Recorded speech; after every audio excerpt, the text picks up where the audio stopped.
नमस्कार, मैं हूं आपके साथ अनुष्का और आप देख रहे हैं लल्लू लाल न्यूज। महाकुंभ की जिम्मेदारी संभालने वाले आईएएस विजय किरण आनंद कौन? भगदड़ के बाद इसलिए हो रही चर्चा।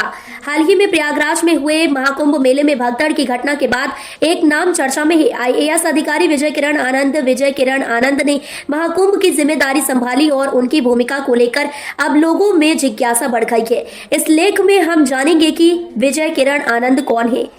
विजय किरण आनंद का परिचय। विजय किरण आनंद एक वरिष्ठ भारतीय प्रशासनिक सेवा आईएएस अधिकारी हैं जो उत्तर प्रदेश कैडर से जुड़े हुए हैं। उन्होंने अपने प्रशासनिक करियर में कई महत्वपूर्ण पदों पर कार्य किया है और राज्य की विभिन्न परियोजनाओं में अपनी भूमिका निभाई है। वर्तमान में उन्हें महाकुंभ मेले के प्रशासनिक कार्यों की जिम्मेदारी सौंपी गई थी। विजय किरण आनंद का शिक्षा जीवन बहुत ही प्रेरणादायक रहा है। उन्होंने अपनी प्रारंभिक शिक्षा दिल्ली से प्राप्त की और फिर दिल्ली विश्वविद्यालय से उच्च शिक्षा हासिल की। प्रशासनिक सेवा में आने के बाद उन्होंने विभिन्न जिलों में विभिन्न पदों पर कार्य किया और हमेशा अपनी कार्यशैली के लिए पहचाने गए।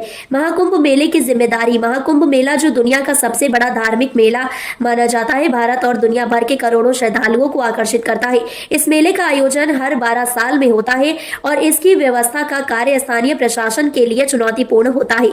इस मेले के दौरान अधिकारियों को विभिन्न सुरक्षा, यातायात प्रबंधन, स्वास्थ्य सेवाओं, साफ सफाई और आपातकालीन व्यवस्थाओं को सुनिश्चित करना होता है। विजय किरण आनंद ने इन सभी पहलुओं पर ध्यान दिया और अपने प्रशासनिक अनुभव के माध्यम से मेले के संचालन को सही दिशा में चलाने के प्रयास किए। भगदड़ की घटना और चर्चा।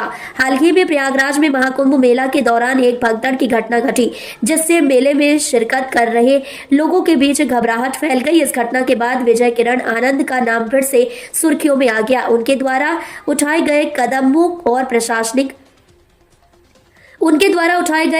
प्रशासनिक निर्णयों पर चर्चा शुरू हो गई है।